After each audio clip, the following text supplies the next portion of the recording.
Shalom, shalom, shalom, shalom. Chers frères et sœurs, soyez bénis abondamment. Nous nous retrouvons encore à notre rendez-vous comme d'habitude pour continuer les enseignements. Nous allons d'abord rendre grâce à Dieu. Père éternel, notre Dieu, notre roi, nous te remercions, nous te rendons grâce pour ta bonté et pour ta grâce que tu nous as accordé de partager ta parole avec tes fils et filles. Merci, Papa, pour cette opportunité. Dirige-nous, conduis-nous du début à la fin de cet enseignement, afin que les yeux et les oreilles de chacun soient ouverts physiquement et spirituellement. Tout projet de l'ennemi contre ces enseignements soit anéanti. Au nom puissant de Jésus-Christ. Amen. Nous allons continuer notre enseignement. Nous sommes en train de parler sur les armes spirituelles. Et la fois passée, nous avons parlé sur le feu. Aujourd'hui, à ce qui concerne le feu, nous allons parler sur un thème, un sous-thème très important. Et cela se trouve dans les livres d'Apocalypse, chapitre 8. Tous les chapitres 8 que nous allons lire. On va prendre quelques versets clés dans ces chapitres. Apocalypse, chapitre 8, c'est du verset 1 à 12. Alors, je vais lire. On nous dit, je commence par le verset 1. On dit, quand il ouvrit le 7e sceau, il y eut dans les ciels un silence d'environ une demi-heure. Et j'ai vu les 7 anges qui s'étirent devant Dieu, et 7 trompettes leur furent données. Et un autre ange vint et s'éteint sur l'autel, et il y a un encensoir d'or. On lui donna beaucoup de parfums, afin qu'il les offrit avec les prières de tous les saints, sur l'autel d'or qui est devant le trône. La fumée du parfum monta avec les prières des saints de la main de l'ange devant Dieu. Et l'ange prit l'encensoir, les remplit du feu de l'autel, et les jeta sur la terre. Et il y eut des voix, des tonnerres, des éclairs, un tremblement de terre. Voilà. Ici, on parle du 7e sceau. Quand on a ouvert le 7e sceau, on a vu, il y a eu 7 anges qui se sont mis devant le trône de l'Éternel. Et un autre ange qui s'était devant l'autel de l'Éternel avec l'encensoir en or. On lui donna beaucoup de parfums afin qu'il les offre avec les prières des saints. Regardez, une autre fonction des anges. Les anges, comme nous avons dit, toi tu n'as pas le pouvoir de commander aux anges. Les anges sont au service de Dieu en faveur des saints. C'est Dieu qui les envoie. Deuxième élément, les anges, ils ont aussi la fonction d'adorer l'Éternel. Ils prennent, ils offrent du parfum. Ils les mélangent avec les prières des saints. Et il les fait monter tous devant le trône de Dieu. On dit que le parfum, la fumée du parfum montant avec les prières des saints. Ils offrent le parfum. Ils offrent parfum à l'Éternel. Ils les mélangent avec vos prières pour les présenter devant le trône de Dieu. Nous savons tous l'histoire de Jacob quand il fuyait son frère Ésaü. Arrivé à un endroit quelconque qui s'appelait Bethel, il s'est endormi. Il s'est endormi sur une pierre. C'était ça son oreiller. Et il a vu une échelle. On appelle ça l'échelle de Jacob. Et ma Bible dit, qu'est-ce qu'il a vu? Il a vu que les anges montaient et descendaient. Il n'a pas vu les anges descendre et monter. Il a vu les anges monter et descendre. Je ne vais pas entrer dans toutes ces polémiques, mais la réalité est que tout enfant de Dieu, il a des anges accompagnateurs. Les autres les appellent les anges gardiens. Mais toi, tu n'as pas le pouvoir de les commander. Toi, tu pries. L'ange est là pour faire rapport. L'ange de l'Éternel est là pour prendre tes prières, les amener vers le ciel. L'ange de l'Éternel a comme mission, ce sont des messagers de l'Éternel. Chaque ange a une mission quelconque. Comme au temps de Daniel, l'ange Gabriel lui a apparu pour dire, dès le premier jour où tu es, il y a quelqu'un de me chercher, on m'a envoyé. C'est un envoyé de l'Éternel. Mais ce qui m'intéresse ici, dans cet enseignement, nous voyons que quand l'ange a pris de l'ascensoir, il est rempli du feu de l'autel. Excusez. Il les jeta sur la terre. Le feu, il a envoyé le feu sur la terre. Et il y eut des voix, il y eut des tonnerres, il y eut des éclairs, il y eut des tremblements de terre. C'est ce que je vous ai dit hier, quand nous parlons de la puissance du Saint-Esprit, souvenez-vous du feu, souvenez-vous des tonnerres, souvenez-vous des éclairs, souvenez-vous des tremblements de terre. Ok? Et des voix. Il y a le feu, toutes ces choses-là.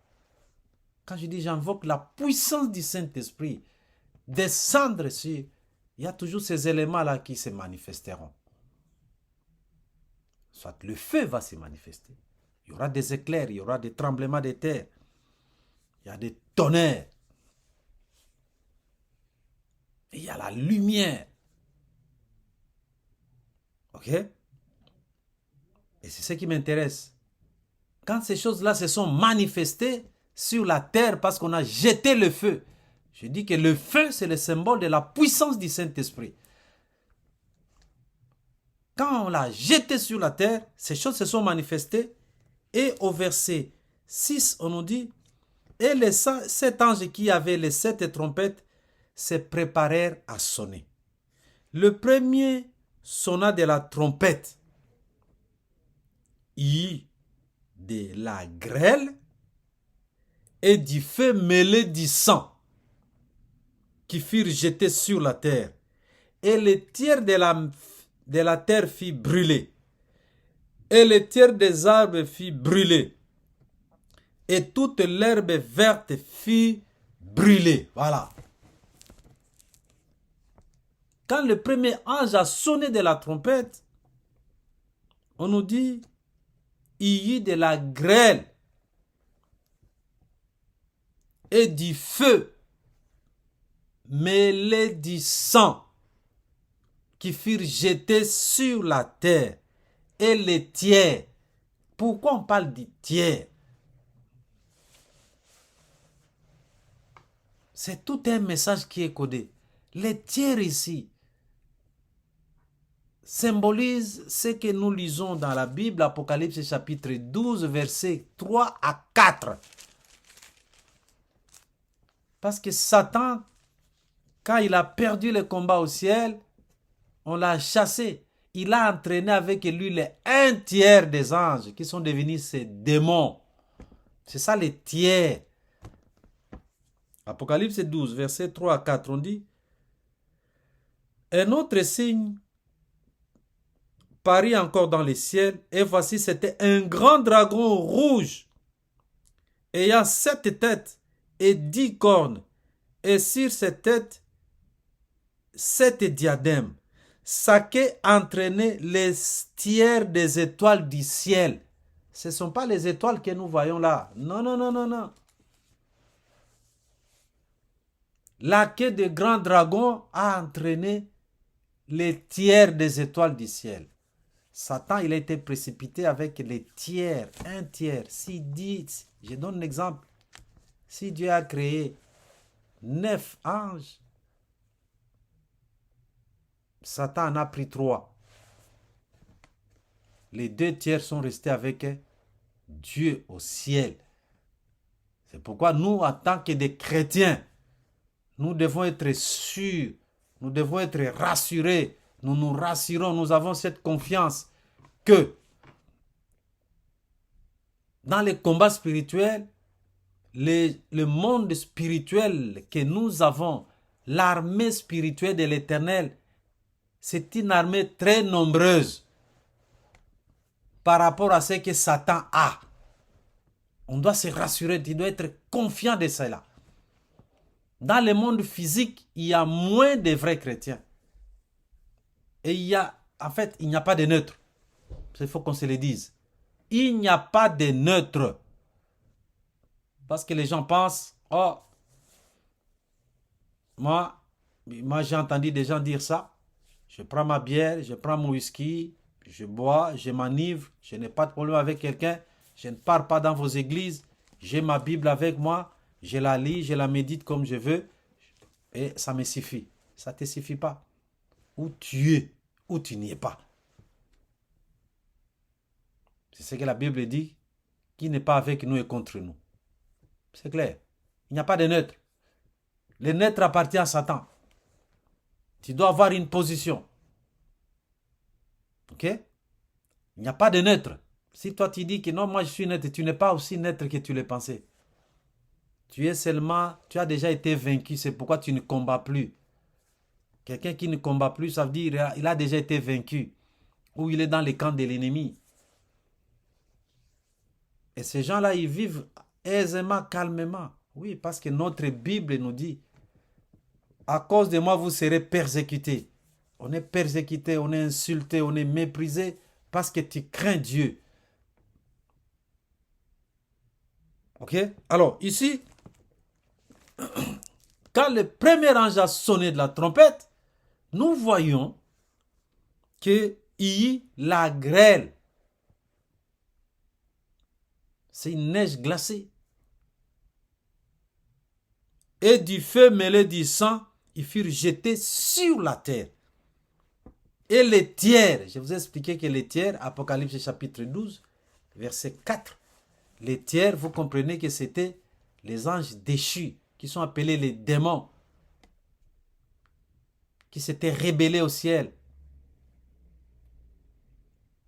Et nous avons cette assurance que Dieu que nous servons, les anges sont plus nombreux, ils sont des milliards d'anges qui nous soutiennent dans les combats spirituels. C'est pourquoi vous allez voir beaucoup de gens, quand il a un problème, ils cherchent à avoir un plus grand nombre de gens de son côté qui vont plaider son cas, qui vont l'aider, qui vont dire non, il a raison, toi tu as tort. Tu vas commencer à chercher à manigancer. Tu n'as pas besoin de tout ça. Ce ne sont pas tous, ce n'est pas les grands nombres qui va combattre à ta faveur. Mais non, ce n'est pas un grand nombre. Hein? Et parfois, nous avons des amis, nous avons des gens, nous nous accrochons aux gens parce que nous pensons que si nous sommes un grand nombre de gens, donc là j'aurai raison, là je vais gagner la guerre.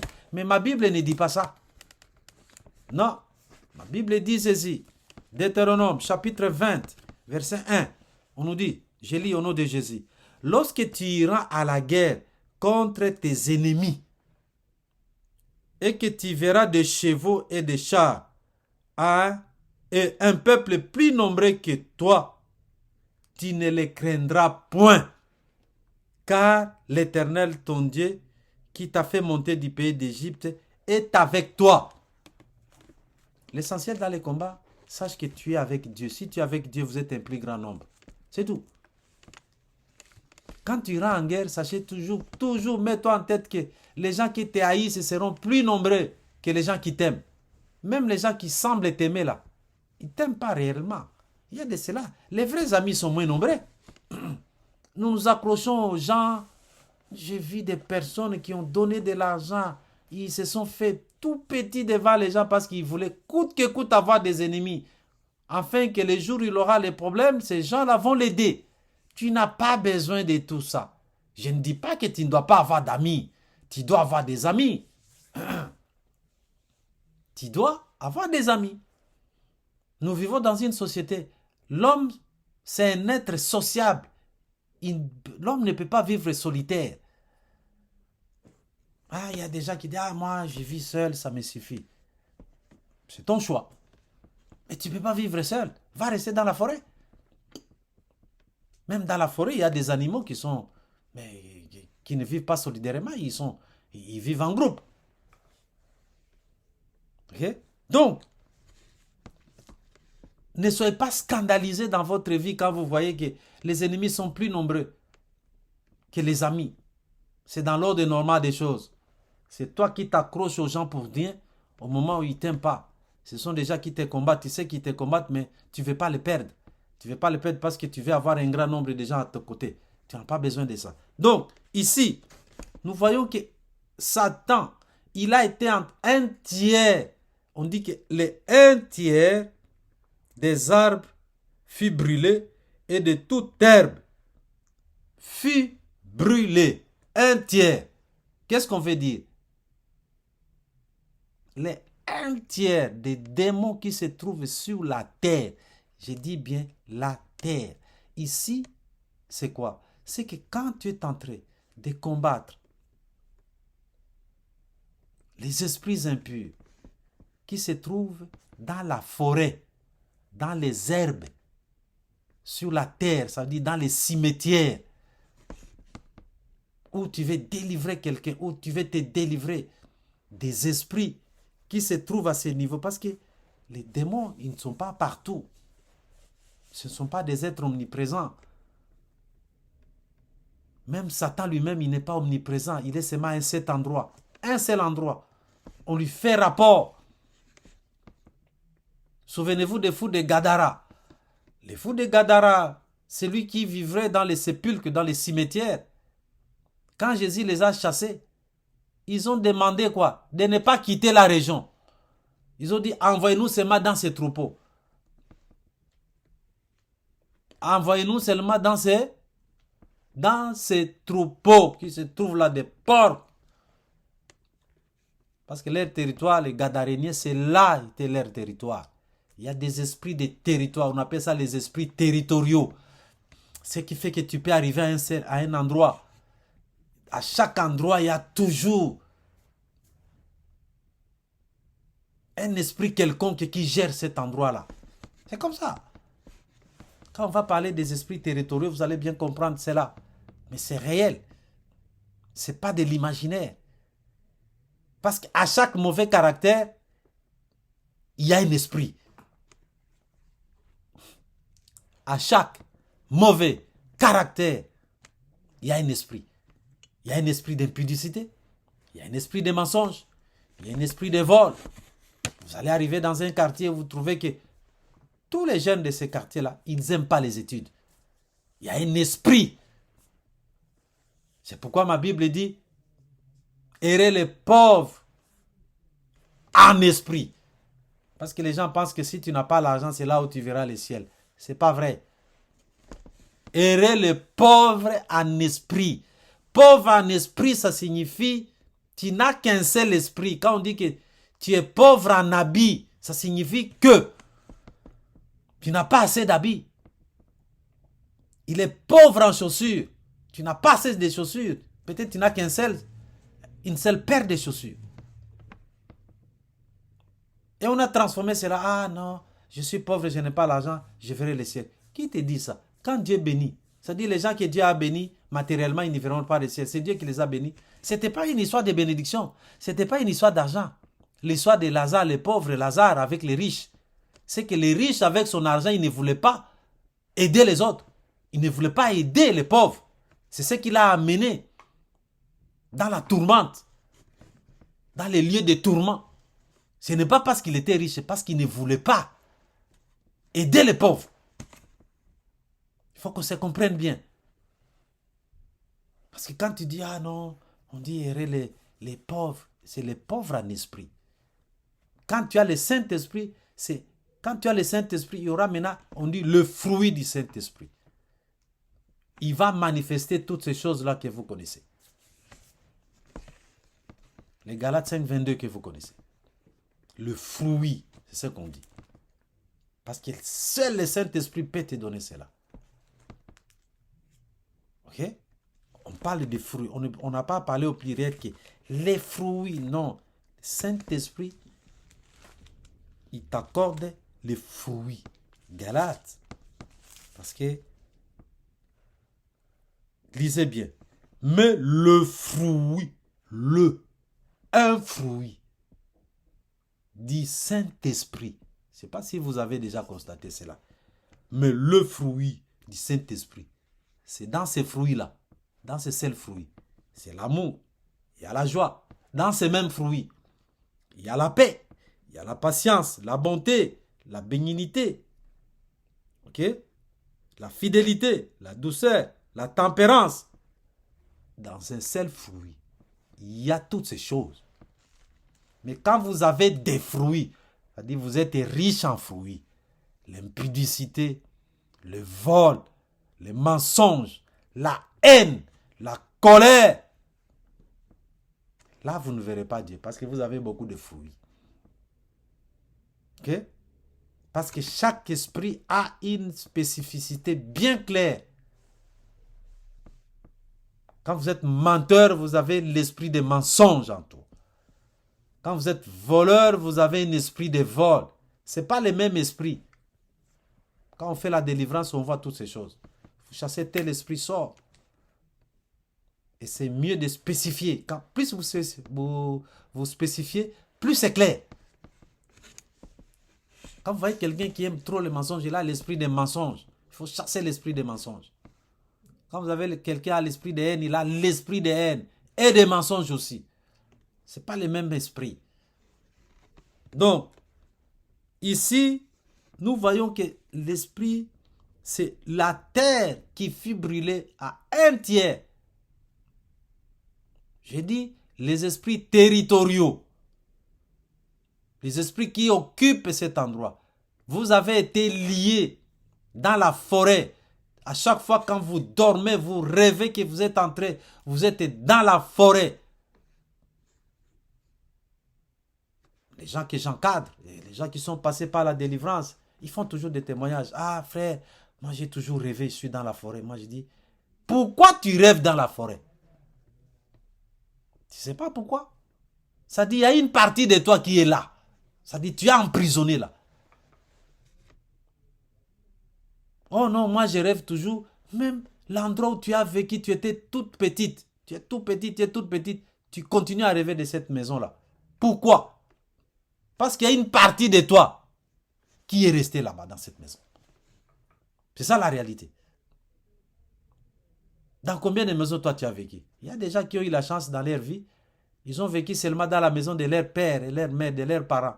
Quitté là-bas, il s'est marié, il est allé chez lui.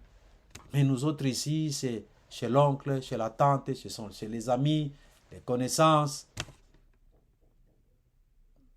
10 ans, 20 ans, 30 ans après, tu continues à rêver de cette maison-là. La répétition. Parce que dans les songes, il y a quelque chose de très important. La répétition des mêmes rêves est dangereuse. Quand tu continues toujours à rêver le même endroit.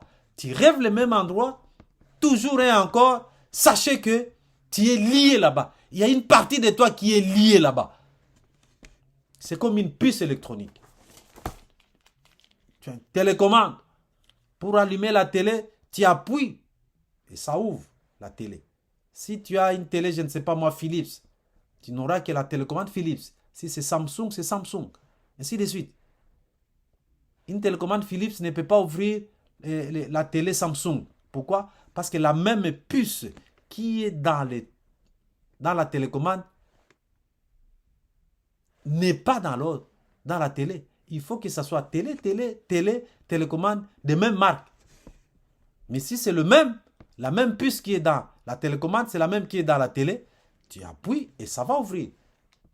Comment les gens qui envoient les sondes dans l'espace à des millions de kilomètres, ils les guident comment?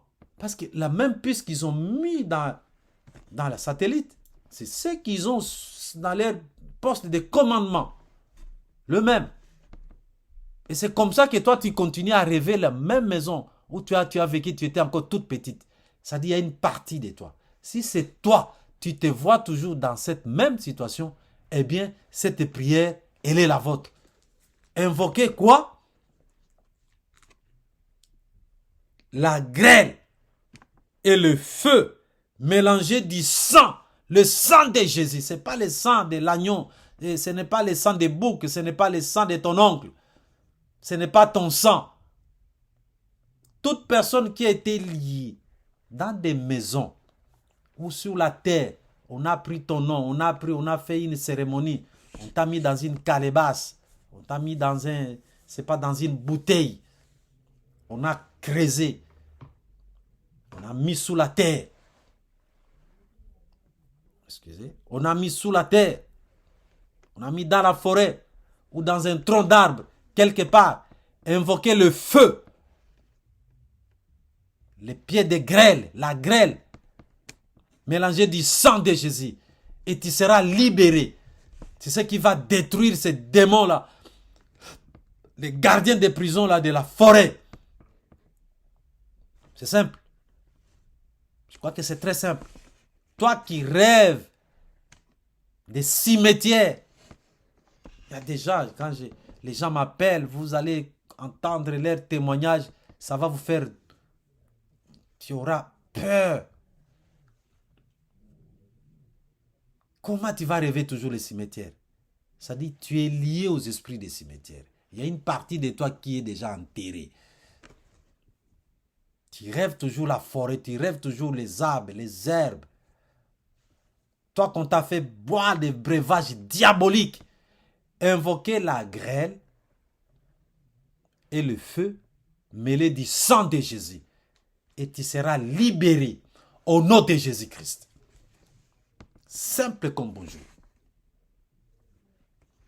Je continue la lecture. Nous sommes toujours dans Apocalypse, chapitre 8. Maintenant, au verset 8, on nous dit, « Le second ange sonna de la trompette, et quelque chose comme une grande montagne embrasée par le feu. » Une montagne embrasée par le feu fut jetée dans la mer. Ici, ça devient la mer. Maintenant, c'est la mer, ce n'est plus la terre. C'est la mer. Là, la mer. Et le tiers de la mer devint du sang. Ouf! Il y a tout dans la Bible. Il y a tout dans la Bible. On m'avait invité dans une église et j'ai prêché de ça. Même le pasteur lui-même, il a dit au frère, il dit non, c'est faux tout ça. Je n'ai jamais entendu ça. Moi, je dis, mais lisez, comment tu interprètes ça? Beaucoup de gens, ils aiment enseigner la parole selon la théologie. Oui, ils ont raison. Ils ont appris ces choses-là par la théologie. Mais il est mieux d'apprendre les choses par la révélation. Dans les combats spirituels, les armes, nous les utilisons. Les armes spirituelles. Nous sommes en train d'étudier les armes spirituelles. On a vu qu'en Égypte, il y a eu de l'obscurité. Le feu a parcouru toute l'Égypte, sauf le territoire où vivaient les Juifs. Donc vous comprenez que quand on nous dit que Jésus-Christ, il est le même hier, aujourd'hui, éternellement, tel qu'il était, tel qu'il est, tel qu'il sera. Les mêmes armes qu'on a utilisées la fois passée, c'est celles qu'on utilise aujourd'hui. Et c'est celles qu'on utilisera aussi dans le futur. C'est comme ça. C'est à toi d'avoir la révélation. Donc, le second ange, quand il a sonné de la trompette, on dit une grande montagne qui était embrasée par le feu. Donc, une grande montagne de feu est descendue dans la mer. C'est bien clair. Et la mer devient du sang. Ouf! C'est quoi? Toi qui rêves, tu es toujours dans la mer. Je dis bien la mer. La mer, ça dit c'est quelque chose. Ça dit, si tu es lié dans la mer, dans les étangs, et dans les marigots, ça dit l'eau qui ne coule pas. Dans les lacs, voilà. Il faut invoquer une montagne embrasée du feu. Descends de là où tu as été lié. C'est là où tu vas détruire les démons qui te mettaient en captivité dans ces eaux-là. Parce qu'on dit que les tiers, on dit quoi? Et les tiers de la mer devint du sang de Jésus. Parce que c'est le sang qui a vaincu Satan. C'est-à-dire tous les démons qui se trouvent dans cette mer, dans ces lacs, dans ces dans ces flaques d'eau sont morts. Ici, ce n'est pas l'histoire de la terre. Si c'est la terre, je dis bien, tu rêves les cimetières, tu rêves la terre, tu rêves la forêt, les arbres, les herbes, invoquer les grêles du feu mêlé du sang de Jésus. Mais si c'est dans la mer ou dans les lacs, des eaux stagnantes, invoquer la montagne embrasée par le feu, qui s'abattent là où tu étais lié. Je vais ouvrir une petite parenthèse. Quand nous allons étudier les autels, vous allez voir que les autels il y a 4 lieux des autels. 4. Je dis bien 4. Il y a les autels de la terre. Hôtel de la terre. Les lieux où se trouvent les hôtels, comme je vais dire. Je ne parle pas des sortes d'hôtels. Il y a toutes sortes d'hôtels. Il y a des hôtels de reconnaissance.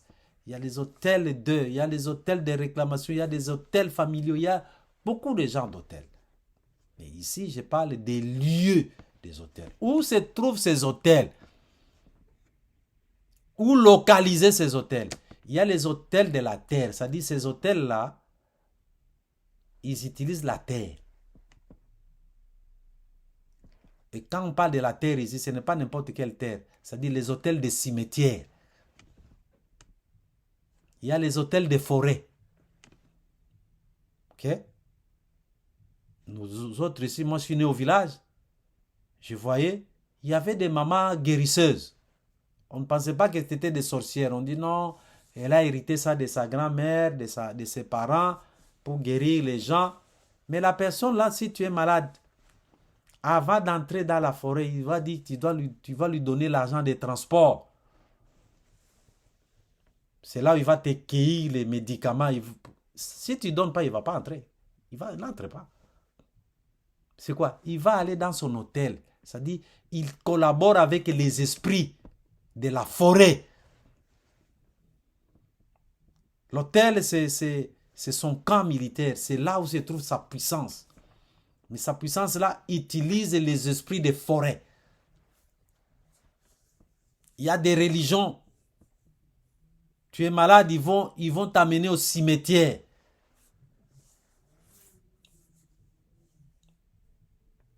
Ils ont les esprits de divination.